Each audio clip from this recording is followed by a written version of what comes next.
Hello everyone.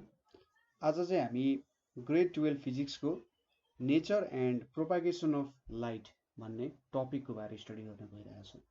र यो टपिकमा हामीले बुझ्नुपर्ने मेन अब्जेक्टिभ्सहरू भनेको चाहिँ light as a whole generally के हो भन्ने कुरा बुझ्नुपर्ने हुन्छ। ठिक छ, पहिलो क्वेसन त यो हो। त्यसपछि वेभ नेचर अफ लाइट। ठिक छ, वेभ नेचर अफ लाइट भनेको के हो, जुन चाहिँ हाम्रो हाइजेन्स प्रिन्सिपलद्वारा अथवा हाइजेन्स थ्योरी अनुसार डिस्क्राइब गरेर बुझ्नुपर्ने हुन्छ।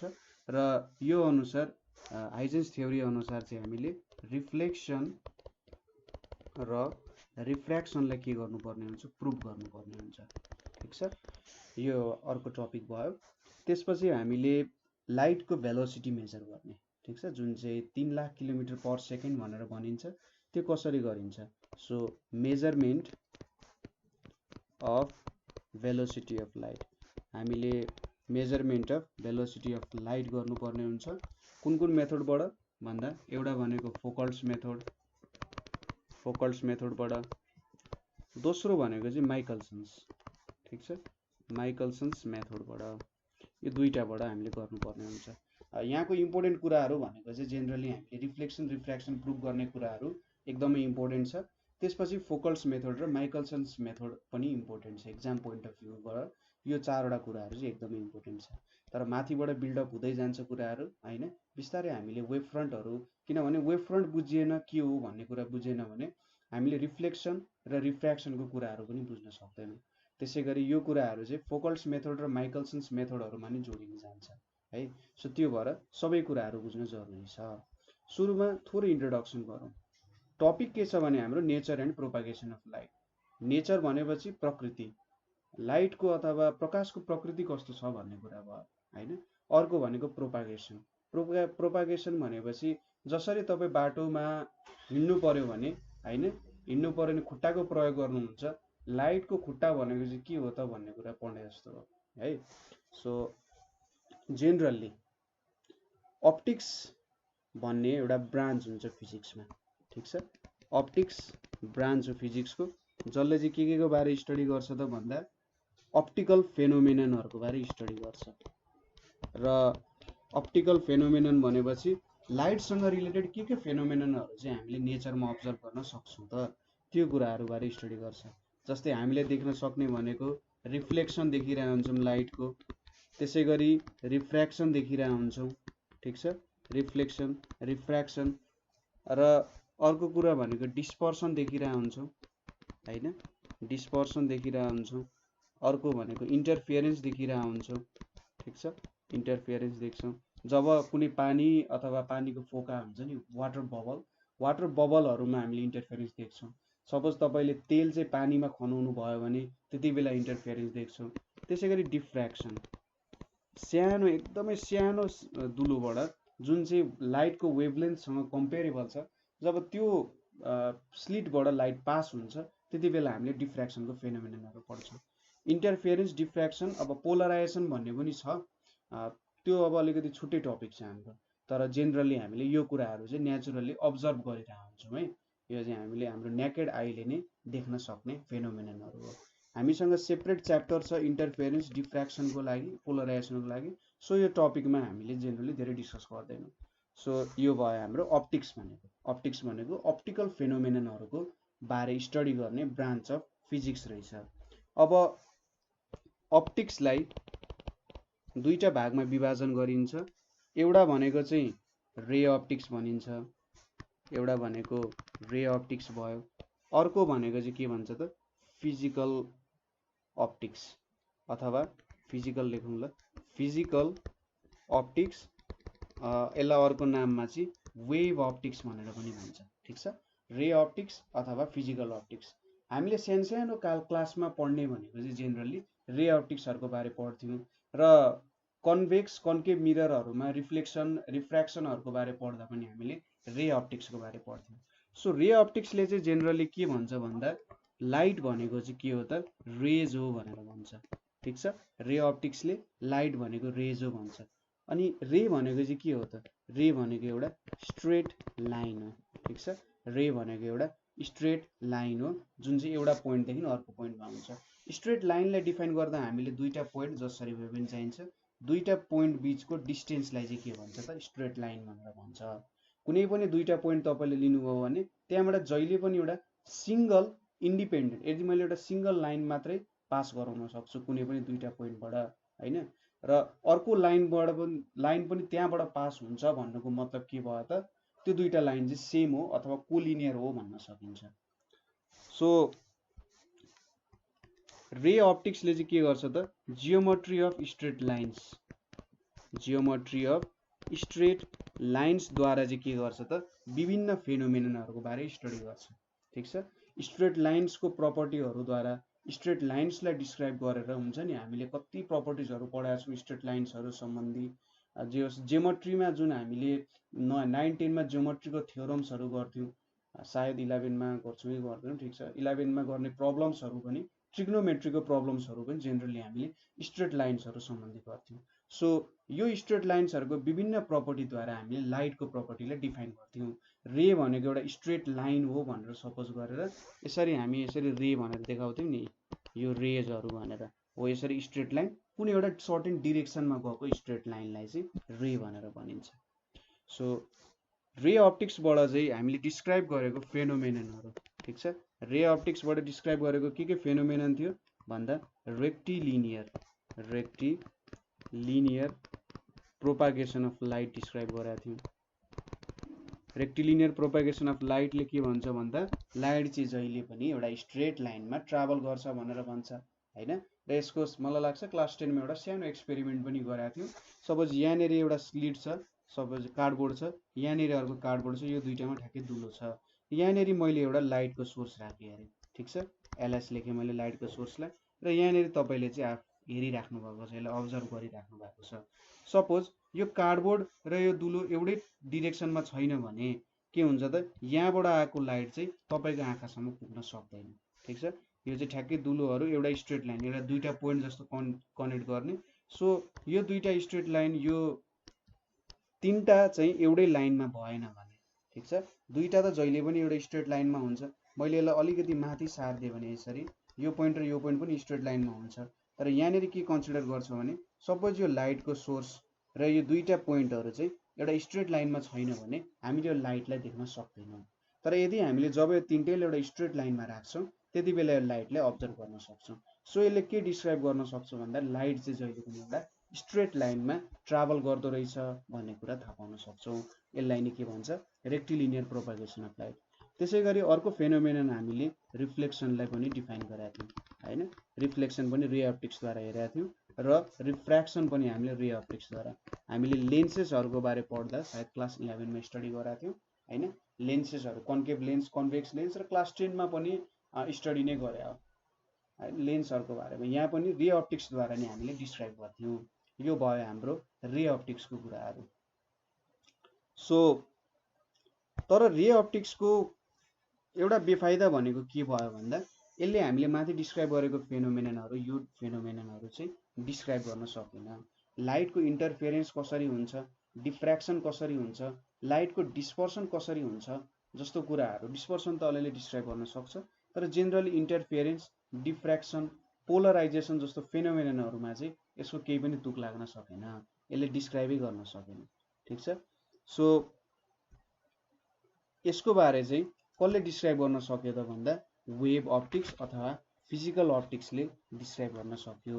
र यो फिजिकल अप्टिक्स चाहिँ हामीले एकदम इनडेप्थ तरिकाले यहाँदेखि हेर्छौं। सो फिजिकल अप्टिक्स भनेको चाहिँ के हो भन्दा यसलाई डिस्क्राइब गर्नु पर्दा यो भनेको प्रोडक्सन, इमिजन, ठीक छ, production, emission and propagation of light कसरी प्रोड्युस हुन्छ, कसरी इमिस हुन्छ र कसरी हिँड्छ त। ठीक छ, कसरी प्रोड्युस हुन्छ, कसरी निक्लिन्छ, कसरी इमिट हुन्छ र कसरी प्रोपागेट हुन्छ। त्यसैगरी यसको नेचरको बारेमा, लाइटको नेचरको बारेमा, अनि त्यसपछि एन्ड फेनोमेना लाइक के त इन्टरफेरेन्स, त्यसैगरी डिफ्र्याक्सन, इन्टरफेरेन्स, डिफ्र्याक्सन र पोलराइजेसन। यस्तो फेनोमेननहरुको पोलराइजेसन है। पोलराइजेसनको बारे स्टडी गर्नेलाई चाहिँ के भन्छ त फिजिकल अप्टिक्स भनेर भनिन्छ अथवा यसलाई वेभ अप्टिक्स भनेर पनि भनिन्छ। ठिक छ, यो कुराहरू भयो फिजिकल र रे अप्टिक्स। जुन कुरा चाहिँ रे अप्टिक्सले डिफाइन गर्न सकेन त्यो चाहिँ हाइजेन्स भन्ने मान्छेले फिजिकल अप्टिक्सको प्रिन्सिपलहरूद्वारा डिस्क्राइब गराउन सक्यो। अब लाइट भनेको के हो त भन्दा जेनरली कसैलाई पनि लाइट भनेको के हो, सानो बच्चालाई सोध्नुहोस् उसले के भन्न सक्छ त मैले केही कुरा देख्छु भने मलाई लाइट चाहिन्छ भनेर भन्छ। मैले अँध्यारोमा केही पनि देख्न सक्दिनँ, उज्यालो भयो भने म सबै कुरा देख्न सक्छु। सो लाइट भनेको चाहिँ जेनरली के रहेछ, त्यसले एउटा सेन्सेसन अफ भिजन दिने रहेछ। कुनै कुरा हामीले देख्न सक्नु भनेको के हो त ए लाइट रहेछ है भन्ने कुरा थाहा पाउन सकिन्छ। तर कुनै कुरा देख्न सकेनौँ भने ए यहाँनिर लाइटै छैन मैले कसरी देख्ने भन्ने कुरा आउँछ। सो लाइट भनेको जेनरली एउटा ह्युमन टर्म्समा हामीले डिफाइन गर्ने हो भने सेन्सेसन अफ भिजनको बारेमा कुरा गर्दो रहेछ। र यो लाइटको बारे चाहिँ विभिन्न थ्योरीहरू पनि फर्मुलेट गरेका थियो। सो यो थोरै यो थ्योरीहरूको बारे पहिलेदेखि र अहिलेसम्म के थ्योरीहरू आयो, कसरी आयो भन्ने कुराहरू थोरै हामी हेर्नुपर्ने हुन्छ, डिस्क्राइब गर्नुपर्ने हुन्छ यसको बारेमा। सो पहिलो चाहिँ हाम्रो थ्योरी भनेको न्युटन बाजेले दिएको थ्योरी छ। के छ भन्दा न्युटन्स कर्पस्कुलर थ्योरी छ। ठिक छ, न्युटन्स कर्पस्कुलर थ्योरी, कर्पस्क्युलर थ्योरी भनेको छ। ठिक छ, स्पेलिङ राइटै होला है, कर्पस्कुलर। सो न्युटन कर्पस्कुलर थ्योरी चाहिँ आइज्याक न्युटनले पुट फरवर्ड गरेको थ्योरी हो र यसको मेन पोइन्ट्सहरू म लेखिदिन्छु। न्युटनले के भन्यो भन्दा लाइट भनेको चाहिँ के हो, लाइट इज पार्टिकल भनेर भने। ठिक छ, लाइट भनेको पार्टिकल हो, एकदमै के त टाइनी पार्टिकल हो, जसलाई चाहिँ के भन्छ त कर्पस्कल्स भनेर भन्छ। कर्पस्कल्स आफैले के भन्छ त एकदमै सानो पार्ट हो भनेर भन्छ। ठिक छ, कर्पस्कल्स भनेर कस्तो बुझ्न सक्नुहुन्छ भने तपाईँले एउटा ठुलो ढिका लिनु हो भने त्यो ढिकाको सबसे सानो पार्ट एटम भनेर भन्ने भयो जस्तो के लाइट पनि सानो सानो जुन हाम्रो इलिमेन्ट्सहरू चाहिँ एटमले बनेको हुन्छ नि, त्यसरी नै लाइट पनि सानो पार्टिकलहरू कर्पस्कल्सले बनेको छ भनेर भने। र यो कर्पस्कल्स चाहिँ के हुँदो रहेछ त, यो कर्पस्कल्स चाहिँ कसले ल्युमिनस अब्जेक्ट्स, ल्युमिनस अब्जेक्ट्स भनेको के हो, लाइट प्रोड्युस गर्ने अब्जेक्ट्स। ठिक छ, लाइट प्रोड्युस गर्ने अब्जेक्ट्सहरूले चाहिँ यो कर्पस्कल्सलाई प्रोड्युस गर्दो रहेछ। ल्युमिनस अब्जेक्ट्स भनेपछि हाम्रो सन पनि ल्युमिनस अब्जेक्ट भयो, हाम्रो बल्ब पनि एउटा ल्युमिनस अब्जेक्ट भयो होइन। डिफ्रेन्ट यति धेरै इक्जाम्पलहरू छन्। सो लाइट भनेको एकदमै टाइनी पार्टिकल्सहरूले बनेको हुन्छ जसलाई कर्पस्कल्स भन्छ र यो कर्पस्कल्स चाहिँ ल्युमिनस अब्जेक्ट्सहरूले प्रोड्युस गर्छ होइन। र यसमा चाहिँ यो थ्योरी अलिकति चेन्ज गराएर यहाँनिर डिस्क्राइब गरायो। न्युटनको पालामा सायद लाइटको स्पिड 3 × 10⁸ हो भनेर थाहा थिएन होला होइन। यो फोकल्ट भन्ने मान्छेले गरेको एक्सपेरिमेन्ट चाहिँ कतिमा गराएको थियो भन्दा 1862 मा गराएको थिए होइन। 1862 मा अलिकति एक्युरेट मेजरमेन्ट भएको थियो र ओले रोमर भन्ने एउटा मान्छेले नि लाइटको भेलोसिटी मेजर गर्न खोजेको थियो। कति स्पिडमा ट्राभल गर्छ अरे भन्दा कर्पस्कल्सको स्पिड भनेको चाहिँ 3 × 10⁸ मिटर/सेकेन्ड छ। ठिक छ, कुनै पनि लाइट प्रोड्युस गर्ने अब्जेक्ट्स ल्युमिनस अब्जेक्ट्सले जब कर्पस्कल्स प्रोड्युस गर्छ त्यो कर्पस्कल्सको स्पिड भनेको 3 × 10⁸ मिटर/सेकेन्ड हुन्छ। ठिक छ, अर्को प्रपर्टी भनेको चाहिँ के हो भने कर्पस्कल्सको they travel in a straight line. ठिक छ, के रहेछ त they travel in a straight line. कर्पस्कल्सहरू चाहिँ एउटा स्ट्रेट लाइनमा ट्राभल गर्दो रहेछ। र के हुन्छ भने सपोज तपाईँले यो भिडियो हेरिराख्नु भएको छ होइन, सपोज यो भिडियो हेरिराख्नु भएको छ भने के हुँदो रहेछ त भन्दा यहाँनिर लाइट आउँदो रहेछ। सपोज सनको लाइट आइरहेछ होला, तपाईँ एकछिन इमेजिन गरौँ ल, भिडियो भन्दा पनि तपाईँले कुनै अब्जेक्टमा हेरिराख्नु भएको छ जुनले लाइट प्रोड्युस गर्दैन, यसले त आफै लाइट प्रोड्युस गरिरहेको छ। सो एक्जाम्पल अलिक सुइटेबल भएन। सो कुनै अब्जेक्टलाई तपाईँ हेरिराख्नु भएको छ होइन। सो कुनै अब्जेक्टलाई हेरिराख्नु भएको छ भने ल्युमिनस अब्जेक्ट्सले लाइट प्रोड्युस गर्छ। सपोज सनबाट के आउँछ, कर्पस्कल्स आउँछ। कर्पस्कल्स आएर के हुन्छ, जुन अब्जेक्टमा तपाईँले हेरिराख्नु भएको छ त्यहाँनिर कर्पस्कल्सहरू आएर ठोकिन्छ, ठोकेर के हुन्छ बााउन्स ब्याक हुन्छ र तपाईँको आँखा यहाँ छ भने यो आँखामा पुगिसक्छ हैन र तपाईले चाहिँ एउटा सेन्सेसन अफ भिजन पाउनुहुन्छ ठीक छ के हुँदो रहेछ कर्पस्कल्सहरु ल्युमिनस अब्जेक्ट्सबाट आउँदो रहेछ र अब्जेक्ट्सहरुमा ठोकिँदो रहेछ र फेरि बाउन्स ब्याक हुँदो रहेछ बाउन्स ब्याक भएपछि तपाईले त्यो अब्जेक्ट्सहरु चाहिँ कसरी देख्नुहुन्छ भने त्यहाँबाट बाउन्स ब्याक भएको लाइट तपाईको आँखासम्म पुग्छ र यसले चाहिँ सेन्सेसन अफ भिजन बनाउँछ र अर्को एउटा कर्पस्कल्सको इम्पोर्टेन्ट प्रपर्टी भनेको चाहिँ के हो भने कर्पस्कल्सको इम्पोर्टेन्ट प्रपर्टी भनेको they are of different size हुन्छ ठीक छ they are of different size so red कलरको कर्पस्कल्सहरु एउटा साइजको हुन्छ र ग्रीन कलरको कर्पस्कल्सहरुको साइज अर्को हुन्छ ठीक छ so they are of different साइजेसहरुमा आउँछ कर्पस्कल्सहरु अकॉर्डिङ टु कलर्सहरुमा डिपेन्ड हुन्छ सो यो कर्पस्कुलर थ्योरीले चाहिँ रिफ्र्याक्सनलाई एक्सप्लेन गर्न खोज्यो रिफ्र्याक्सनलाई एक्सप्लेन गर्न खोज्यो कसरी त भन्दाखेरि कर्पस्कल्सहरु चाहिँ सपोज रिफ्र्याक्सन हुँदा सपोज यो मेरो डेन्सर मिडियम भयो यता माथि मेरो रियरर मिडियम छ यहाँबाट कर्पस्कल्सहरु आयो भने के हुँदो रहेछ भने यो डेन्सर मिडियमले चाहिँ कर्पस्कल्सलाई आफूतिर एट्र्याक्ट गर्दो रहेछ ठीक छ डेन्सर मिडियमले कर्पस्कल्सहरुलाई आफ्नो कर्पस्क्युल्स भन्छ होला ठीक छ प्रोनाउन्सिएसन सो कर्पस्कल्सहरुलाई आफ्नो डेन्सर मिडियमतिर तान्दो रहेछ सो रिफ्र्याक्सनलाई कसरी एक्सप्लेन गरौँ भने कर्पस्कल्सहरु चाहिँ डेन्सर मिडियमतिर एट्र्याक्टेड हुँदो रहेछ अब यो थ्योरी त अहिले केही तुक पनि छैन हैन डेन्सर मिडियम लाइट चार्जलेस हुन्छ हैन लाइटमा केही पनि चार्ज हुँदैन यसलाई इलेक्ट्रोम्याग्नेटिक फिल्ड अथवा इलेक्ट्रिक फिल्ड र म्याग्नेटिक फिल्डले पनि एफेक्ट गर्न सक्दैन सो तर पनि एक तरिकाले एउटा सर्टेन एक्सप्लेनेसन हो फिजिक्स भनेको एक्सप्लेनेसनहरु मिल्दै गयो भने त्यो फिजिक्स हुन्छ कुनै बेला कुनै चेनको कडी टुट्यो भने चाहिँ त्यो फिजिक्स धराशायी नै हुन्छ सो रिफ्र्याक्सन भनेको यहाँनेरि के भयो भन्दा डेन्सर मिडियमको मेटेरियल्सहरुले लाइटको कर्पस्कल्सहरुलाई के गर्दो रहेछ एट्र्याक्ट गर्दो रहेछ र यसरी एट्र्याक्ट गरेपछि के हुन्छ भने प्रब्लम के भयो त यहाँ भने सपोज तपाईले के गर्नु भयो भने एउटा अब्जेक्ट यहाँनेरि एउटा अब्जेक्ट छ हैन सपोज सोच्नुस् कि यो एउटा आइरन नेल हो आइरन नेल छ यहाँनेरि एउटा म्याग्नेट छ यो आइरन नेल यहाँनेरि रेस्टमा छ यो आइरन नेललाई यो म्याग्नेटले एट्र्याक्ट गर्यो भने एकदम छिटो यहाँनेरि स्वाट यहाँ आएर टाँसिन्छ नि हैन भनेपछि आइरन नेल जुन रेस्टमा थियो त्यसको एउटा भेलोसिटी बढ्छ भनेर भनिदियो त्यसैगरी रिफ्र्याक्सनमा पनि के हुँदो रहेछ भने कर्पस्कल्सहरुलाई जब तानिन्छ त्यति बेला यो कर्पस्कल्सहरुको भेलोसिटी चाहिँ बढ्ने रहेछ सो न्युटनले के भन्यो भने डेन्सर मिडियममा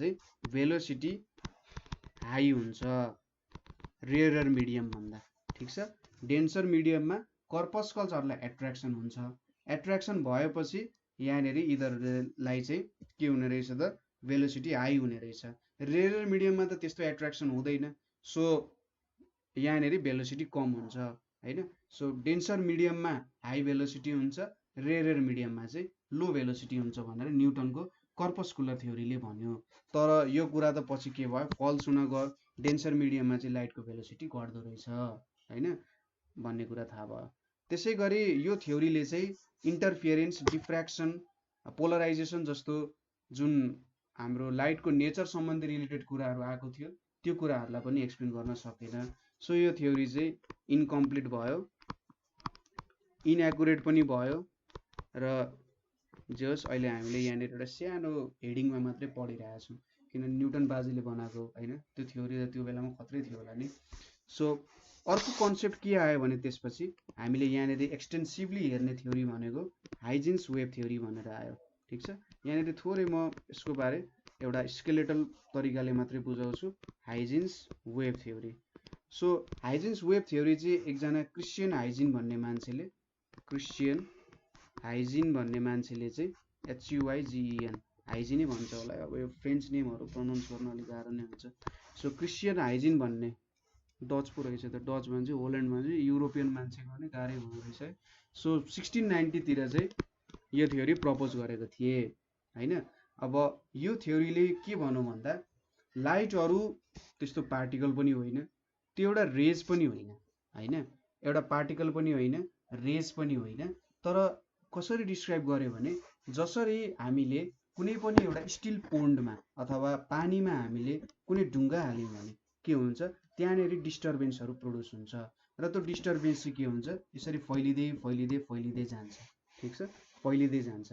सो हाइजिन्सले के डिस्क्राइब गर्यो भन्दा एकदम सिम्पल भाषामा भन्नुपर्दा एउटा सोर्स अफ लाइट छ भने यसले पनि के गर्दो रहेछ, आफ्नो वरिपरि चाहिँ डिस्टर्बेन्सहरू क्रिएट गर्दो रहेछ हैन, के गर्दो रहेछ, डिस्टर्बेन्सहरू क्रिएट गर्दो रहेछ। र यो डिस्टर्बेन्स चाहिँ बाहिरतिर ट्राभल गर्दो रहेछ। जहाँनेरि सोर्स छ त्यसको आउटवर्ड डिरेक्सनमा चाहिँ के हुँदो रहेछ भने यो डिस्टर्बेन्स ट्राभल हुँदो रहेछ। यो भनेको हाम्रो main concept of Huygens wave theory हो।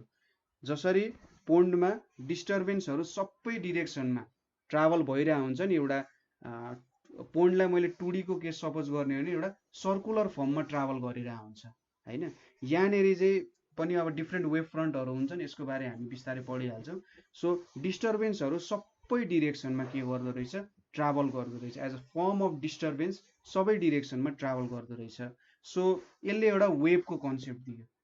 ठिक छ, वेभ भनेको एउटा डिस्टर्बेन्स हो जुन चाहिँ अगाडितिर ट्राभल गर्छ भनेर, जुन सोर्स छ सोर्स भन्दा अगाडिको डिरेक्सनमा ट्राभल गर्छ हैन। यो हाम्रो वेभ थ्योरीको मेन कन्सेप्ट भयो। अनि अर्को एउटा कन्सेप्ट भनेको चाहिँ कुनै पनि वेभ ट्राभल गर्नको लागि त्यो बेलामा है, त्यो बेलामा कन्सेप्ट बनिसकेको थिएन पुरै। सो वेभ ट्राभल गर्नको लागि मिडियम चाहिन्छ भन्ने कुरा भयो हैन। कुनै पनि वेभ ट्राभल गर्नको लागि मिडियम चाहिन्छ भन्ने कुरा भयो हैन। सो लाइट त सनबाट पनि अर्थसम्म आइपुगिरहेको हुन्छ, त्यो बिचमा मिडियम के छ त भन्ने कुरा भयो। अब त्यो मिडियमलाई चाहिँ के भन्यो भने ETHER इथर भनेर भन्यो। अर्को नाम चाहिँ यसलाई ल्युमिनिफेरस इथर पनि भन्छ। ल्युमिनिफेरस स्पेलिङ मिस्टेक भयो भने सरी है, ल्युमिनिफेरस इथर भनेर पनि भन्छ। सो ल्युमिनिफेरस इथर अथवा इथर भन्ने एउटै कुरा हो। सो यो इथर भन्ने कन्सेप्ट चाहिँ के भन्यो भने साइन्टिस्टहरूले पुरै हाम्रो विश्व ब्रह्माण्ड नै इथरले भरिएको छ। यो इथर चाहिँ के छ, टोटल्ली इलास्टिक छ, टोटल्ली नै इलास्टिक छ भनेर भने हैन। इलास्टिसिटीको अब सोच्नु न चरम रूप जस्तो भएकै हो, जो सबैतिर उत्तिकै इलास्टिसिटी छ र टोटल्ली इलास्टिक छ भनेको इलास्टिसिटी लगभग इन्फिनिटी नै छ भन्ने टाइपको कुरा गर्न खोजे हो हैन। र यसमा चाहिँ इलास्टिक पनि छ, यसमा इनर्सिया पनि छ। सो इनर्सिया र इलास्टिक छ। इलास्टिक भएपछि यो चाहिँ आफ्नो ओरिजिनल पोजिसनमा, वेभले कुनै पनि मिडियममा डिस्टर्बेन्स क्रिएट गरेपछि के हुन्छ, पार्टिकलहरूमा अब हो हल्ला मचिन्छ, पुरै हाहाकार हुन्छ, यताउति जान खोज्छन् हैन।